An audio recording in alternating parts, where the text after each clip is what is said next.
شفنا حسين الشحات، لان احنا لازم نقف شويه بقى يا ابراهيم عند حسين الشحات، هنتكلم. لان الراجل ده لعيب كبير، واللعيب الكبير هو بتاع الماتشات الكبيره. النهارده حسين بيثبت ان هو لعيب كبير وهو بتاع الماتشات الكبيره، وبيثبت زي ما انت قلت في الانترو الكويس يلعب ودوت يوديك في حته تانية.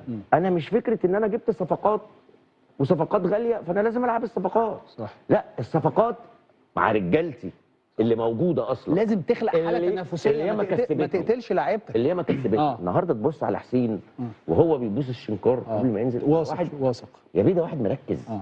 ده واحد مركز عايز انا نفسي اعرف انا ما كنتش بعمل كده ليه وانا بلعب. انا لو اعرف ان بوس الشنكار بيكسر الدنيا. لا والله فعلا اللقطه المخرج بصراحه برافو عليه ان هو جايبها لنا حلوه، بس هي بينت ان هو عايز ومصمم وعايز يعمل حاجه. قبل كده حسين كان ينزل متضايق وينزل مكشر، ما كنتش تحس بيه، صح. ولكن النهارده انت لما تبقى لعيب كبير نازل في ماتش كبير ونازل مركز، شوف انت عملت كل حاجه. بس انا عايز اقول حاجه برضه، حسين الشحات يعني المنتخب فرق معاه. هو كان معاك. طبعا لا طبعا. طب يا كابتن حلمي